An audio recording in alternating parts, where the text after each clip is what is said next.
بسم اللہ الرحمن الرحیم۔ السلام علیکم ناظرین۔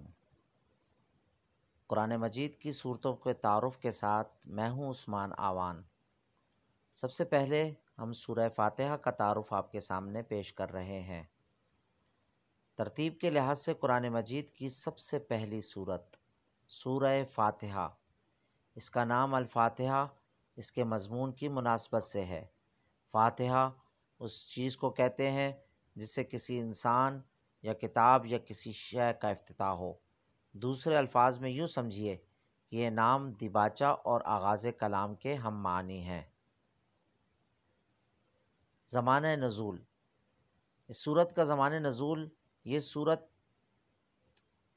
نبوت محمدی صلی اللہ علیہ وسلم کے بالکل ابتدائی زمانے کی صورت ہے، بلکہ معتبر روایات سے یہ معلوم ہوتا ہے کہ سب سے پہلی مکمل صورت جو محمد صلی اللہ علیہ وآلہ وسلم پر نازل ہوئی وہ یہی ہے۔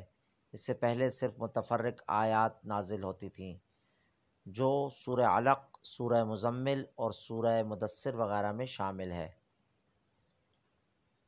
سورہ فاتحہ کا مضمون، دراصل یہ سورت ایک دعا ہے جو خدا نے ہر اس انسان کو سکھائی ہے جو اس کتاب کا مطالعہ شروع کر رہا ہو۔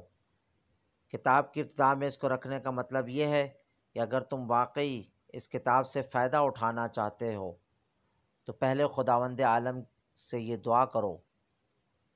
انسان فطرتاً دعا اسی چیز کی کیا کرتا ہے جس کی طلب اور خواہش اس کے دل میں ہوتی ہے، اور اسی صورت میں کرتا ہے جب کہ اسے یہ احساس ہو کہ اس کی مطلوب چیز اس ہستی کے اختیار میں ہے جس سے وہ دعا کر رہا ہے۔ پس قرآن کی ابتدا میں اس دعا کی تعلیم دے کر گویا انسان کو یہ تلقین کی گئی ہے کہ وہ اس کتاب کو راہ راست کی جستجو کے لیے پڑھے، طالب حق کی سی ذہنیت لے کر پڑھے اور یہ جان لے کہ علم کا سرچشمہ خداوند عالم ہے، اسی لیے اسی سے رہنمائی کی درخواست کر کے پڑھنے کا آغاز کرے۔ اس کتاب کو سمجھ لینے کے بعد یہ بات خود واضح ہو جاتی ہے کہ قرآن اور سورہ فاتحہ کے درمیان حقیقی تعلق کتاب اور اس کے مقدمے کا سا نہیں بلکہ دعا اور جواب دعا کا سا ہے۔ سورہ فاتحہ ایک دعا ہے بندے کی جانب سے، اور قرآن اس کا جواب ہے خدا کی جانب سے۔